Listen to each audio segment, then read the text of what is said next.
On the West Coast, nothing represents horse racing more prominently than Santa Anita Park. Since 1933, this thoroughbred racetrack just a few miles from Los Angeles in Arcadia, California, has hosted some of the biggest names in racing history, like Seabiscuit, Zenyatta, Affirmed, John Henry, AP-Indy, and many, many more. It has produced winners of the Kentucky Derby, Preakness, and Belmont, including Triple Crown winners American Pharoah and Justify.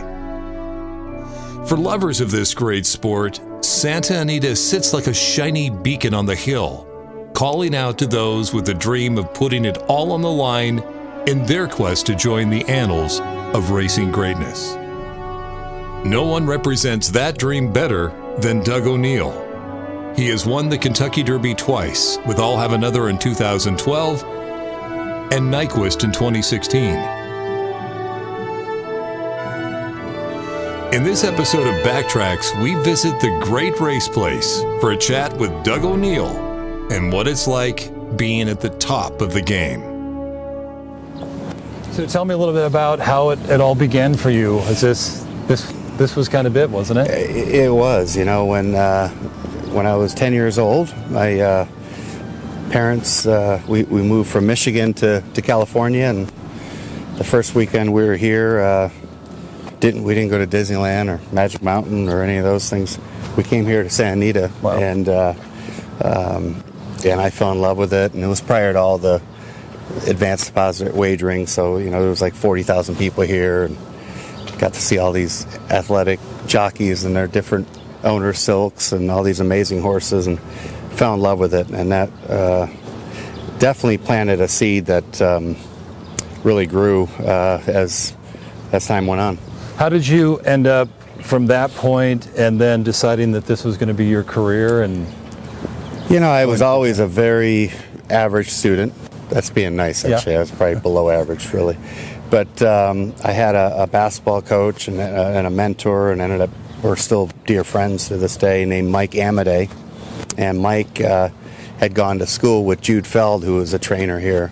So Mike, through Mike's help, he got a hold of Jude, and Jude gave me a job at Del Mar right out of high school.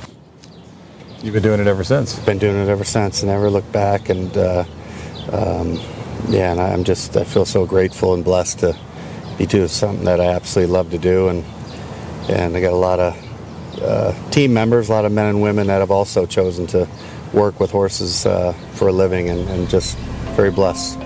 Team O'Neill is more like a family. No one person is more important than another. It's their collective efforts that make them successful. And success is no stranger to this team. Over his career, Doug O'Neill has racked up nearly $150 million in purse winnings. And though he's had many winning horses over the years, one horse sits high on a long list of favorites. I'll Have Another. No, that was pretty incredible. You know, my brother, on behalf of Paul and Zilla Redham, bought him at a 2-year-old training sale for $32,000, which is a lot of money, but in the big picture of this business, it's not a lot of money. Right. And he showed immediate talent.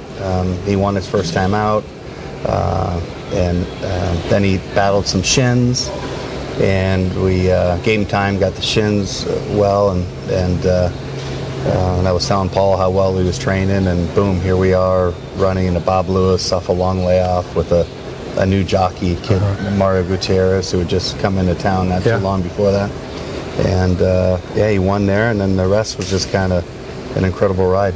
So you win the Kentucky Derby. Yep. You win the Preakness. Yep. You're the 4-5 favorite going into the Belmont. Yep. And it was like the day before?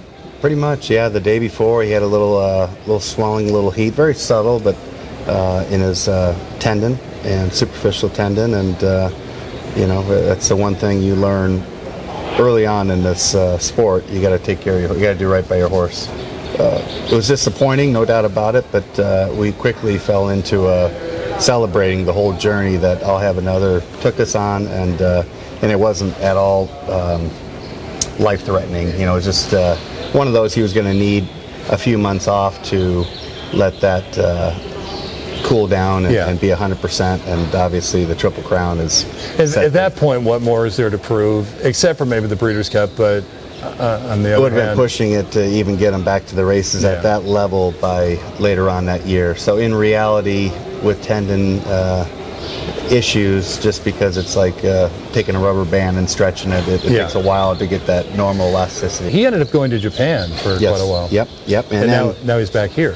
ironically, he's back here with Paul and Zilla Redham. Yeah. And he's breeding horses in Southern California. So I think he's going to end up having like 40 or 50 mares this year went to him. So and he's got, I think, a couple crops have already run in Japan, and they're showing talent. So we're excited.